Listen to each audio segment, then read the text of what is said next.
Let's kick things off with our first story, and it's an absolute bombshell. Dricus du Plessis has come out swinging with a powerful message aimed at the entire UFC middleweight division ahead of UFC 319. The reigning South African powerhouse has declared that he will, once again, shock the world when he steps into the octagon.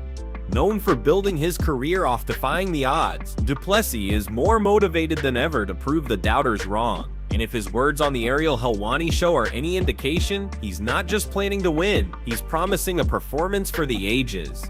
"Let me make this clear," du Plessis said, with a voice full of fire and intensity. "My opponent?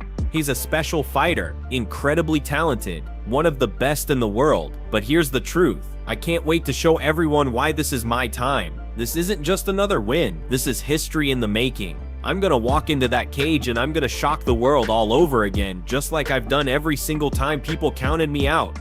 That confidence comes from experience. Du Plessis has made a habit of proving people wrong over and over again. Whether it was the critics who said he'd never crack the top 10, or the fans who claimed he couldn't hang with the elite, he silenced them all. From his vicious knockout of Robert Whittaker to his grueling war with Sean Strickland, Du Plessis has proven that not only can he survive under pressure, he thrives in it. And now, with UFC 319 on the horizon, he's coming in with a chip on his shoulder the size of South Africa, ready to cement his name as the UN-disputed king of the middleweight division. Remember when they said it was impossible? When they said, "Not this guy, he can't do it"? Well, here I am. And when that cage door closes, you're going to see something special. You're going to see the so-called boogeyman realize he's in deep water. You're going to see him break. Round by round, strike by strike, I'm going to break him down until there's no doubt left in his mind or anyone else's. He'll look across that octagon and understand there's only one true boogeyman in this division, and that's me. Let that sink in. Du Plessis is not just here to compete. He's here to dominate. He's here to expose weaknesses and dismantle the myth of invincibility surrounding his opponent. This division has been waiting for a champion who fights with no fear, who leaves it all in the cage every time. That's what I bring. When I say there's only one boogeyman, I mean it. After this fight, there will be no questions, no debates, just the cold, hard truth. I'm the most dangerous man in this weight class, and I'm coming for that belt with everything I've got. The stakes couldn't be higher. The tension is building, and Du Plessis is treating this as the defining moment of his entire career. With his relentless mindset, savage power, and unstoppable pressure, he's setting the stage for a fight that could go down in UFC history. Will he back up the talk, or will he finally meet someone who can push him to the limit? One thing's for sure, you won't want to miss it. We're constantly working on improving our content to earn your love and support. That's why we truly appreciate it if you could take just a moment to leave a like on this video, subscribe to the channel, and hit the bell icon so you never miss an update. Moving on to our second blockbuster story. The lightweight division is heating up as Arman drops nuclear hints about a potential showdown with featherweight king Ilia. This brewing rivalry just took a massive leap forward after some shocking comments from none other than the American gangster himself, Chael Sonnen.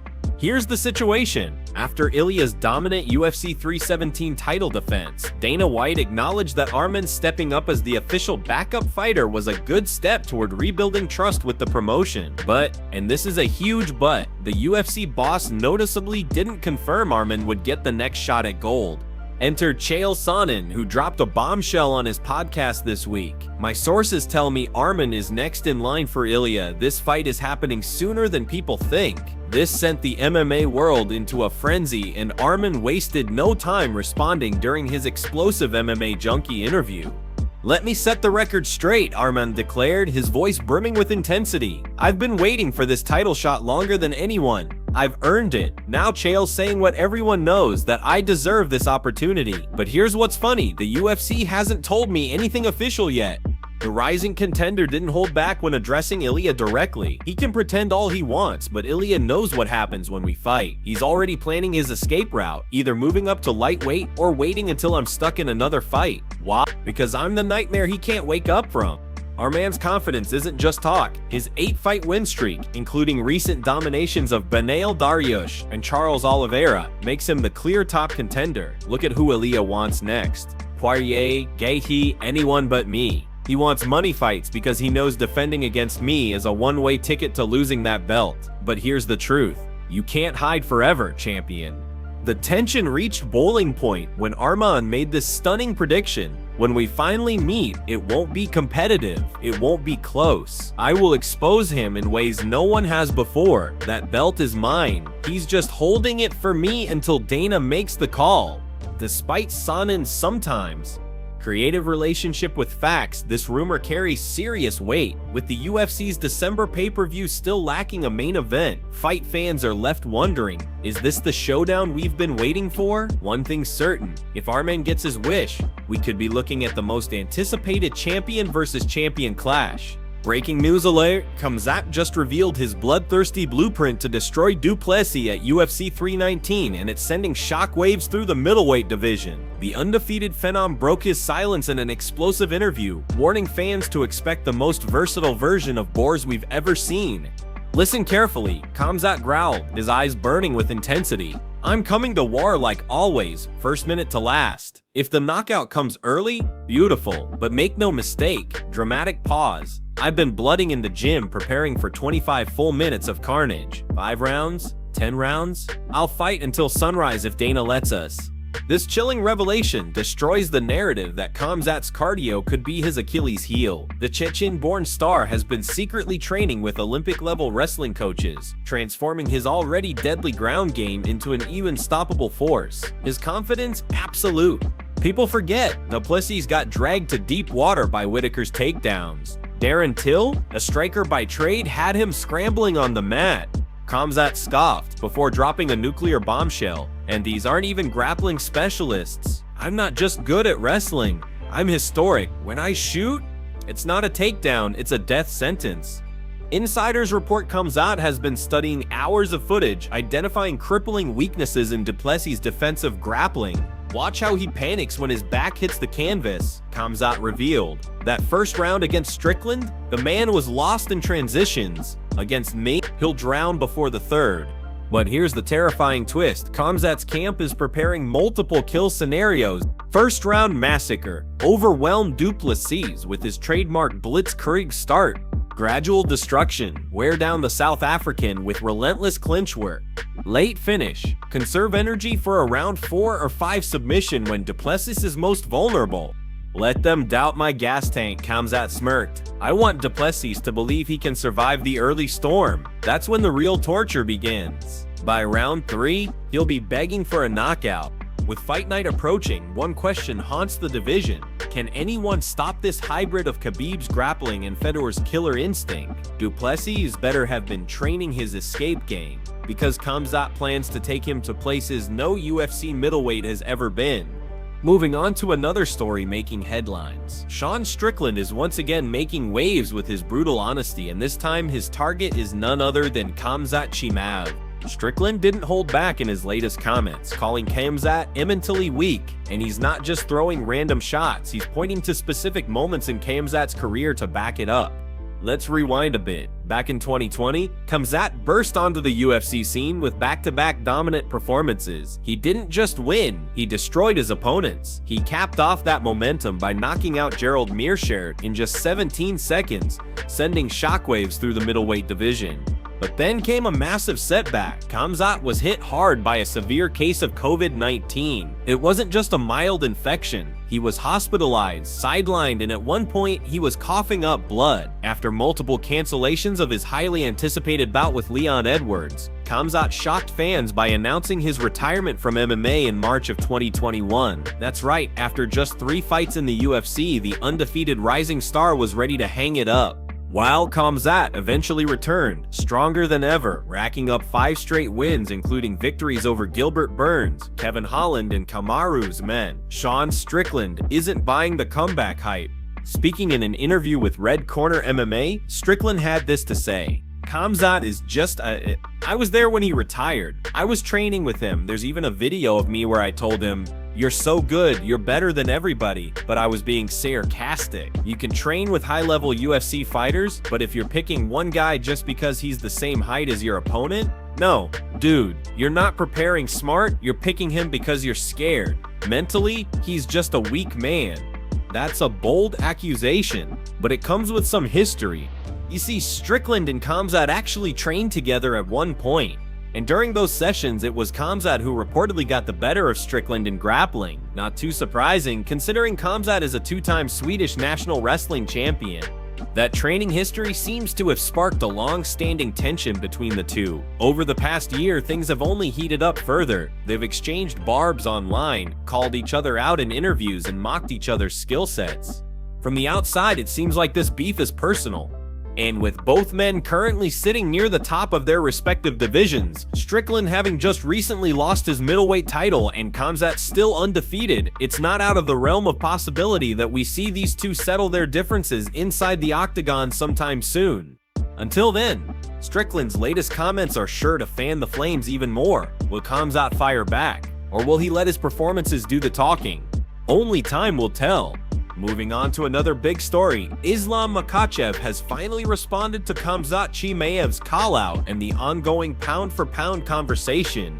This story is gaining serious traction, especially after Khamzat made headlines during a recent appearance with Brett Okamoto. During that interview, Khamzat didn't hold back. He openly called out Islam Makhachev, saying he wants a fight in the future that would determine the true pound-for-pound king of the UFC. This wasn't just some casual name drop either. Khamzat made it crystal clear he wants to face the best, and in his eyes, Islam is standing in his way. Now, here's where things get even more interesting. This kind of call-out is extremely rare. Normally, fighters from Chechnya and Dagestan avoid calling each other out, not because they're afraid, but because of the deep cultural respect and brotherhood shared between the two regions. In fact, this unspoken rule is so strong that even when two elite fighters are in the same division, they usually steer clear of any trash talk or potential matchups.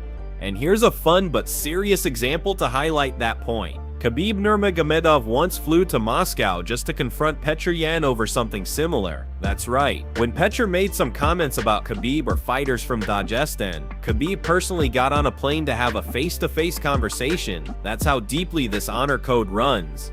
So, for Khamzat to break that cultural line and call out Islam, that's a huge deal. It signals that he's dead serious about his legacy, and he's ready to face anyone, regardless of region, background, or history. But what about Islam's response? Well, Islam has taken a calm but clear stance. When asked about Khamzat's call-out, Islam didn't react emotionally. Instead, he acknowledged Khamzat's ambition but reminded everyone that he's focused on defending his lightweight title and climbing the pound-for-pound ladder the right way, one fight at a time. He said, if Khamzat wants that fight, he needs to keep winning. I'm the champion. If the UFC wants to make it happen someday, then we can talk. That's a professional answer, but make no mistake, there's tension under the surface. Islam and Khamzat have mutual respect, but they're both fierce competitors. They both want to be the #1 fighter in the world, and with Khamzat pushing towards middleweight dominance, and Islam cleaning out the lightweight division, a future super fight isn't out of the question. The fans are already hyped at the idea. Khamzat's explosive wrestling and aggression versus Islam's methodical dominance and precision grappling? That's a stylistic matchup that could sell out any arena on the planet. For now, things remain respectful, but the seeds are clearly being planted for a potential P4P showdown that could redefine the future of the UFC. Will Khamzat keep pushing this narrative? Will Islam eventually take the bait? Only time and wins will tell. Now back to Khamzat. His relationship with Team Khabib hasn't been the best, partly due to that heated brawl with Abubakar Nurmagomedov a few years ago. So him targeting Islam isn't as surprising as it may seem, and it didn't take long for the MMA world to react. A clip is already circulating on VK, Russia's biggest social platform, showing Islam's reaction to Khamzat's challenge. Let's dive in. Look, this is how I see things. I do everything I can to achieve great things and build my legacy. As long as God wills it, I'll make it happen. I'll never shy away from big challenges because that's what builds legacy. They haven't offered me anything official yet. Obviously, I train hard every single day because when the time comes and I step inside the cage, I want to be as dominant as possible. I don't want to come out all bruised up after the fight. Against any opponent, you walk in confident, feeling superior, knowing you're gonna win. How do you maintain that mindset? When you're well trained and fully prepared, confidence comes naturally, all thanks to God. Moving on to another major headline. Khamzat Chimaev has set his sights on the biggest names in multiple divisions. That's right, ahead of his massive showdown at UFC 319, Khamzat isn't just focused on Duplessis, he's already thinking far beyond the middleweight belt. In a recent interview, Khamzat made it clear he's ready to go all 5 rounds with Duplessis if necessary. There's been a lot of talk online with critics and even some fighters questioning Khamzat's cardio. Many have said that his only real path to victory is an early finish, doubting his gas tank in a full 5-round war, but Khamzat isn't fazed. He responded by saying, "I'm gonna go all in like always, we'll see. If it's gonna go fast, it's gonna be fast, but if it goes 5 rounds, I will be ready. I'm fighting 5 rounds." Strong words from a man who's never lacked confidence inside the cage. But that's not all. Chimaev also shut down recent rumors that he might retire after UFC 319. Some fans speculated that if he wins the middleweight belt, he may hang up the gloves early, but Khamzat wasn't having it. He laughed it off and gave a very honest response. "There's this rumor out there that if I win the championship, I will retire. I've seen people say that, but I need money, bro. This is not enough. I'm not just going for one title. I want to defend the belt or fight for another belt in Abu Dhabi as well." That's classic Khamzat, no filter, straight to the point, and the ambition doesn't stop at middleweight. Chimaev wants to make history by becoming a triple champion, something that has never been done in UFC history. He revealed that he's even willing to move up to light heavyweight to face the winner of the upcoming title bout between Alex Pereira and Magomed Ankalaev. He said, "If I go up, there's Ankalaev and Alex Pereira, they're fighting now. Whoever wins, I can fight for that belt as well." And don't forget, he's also entertaining the idea of dropping back down to welterweight, saying he's working with a new coach and feels he can make the 70 limit again. He even threw a subtle jab at the current top contender. "I don't know who the champ is there, that Australian guy JDM. That would be a good fight for me." That Australian guy he's referring to is likely Jack Della Maddalena, a rising star who's been on an impressive win streak. Khamzat clearly sees him as a potential target if he returns to set. Bottom line, Khamzat isn't just talking about being a champion, he's talking about dominating 3 divisions.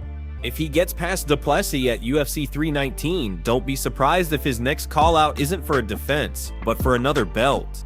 The ambition is clear. The question is, can he actually pull it off? Time will tell.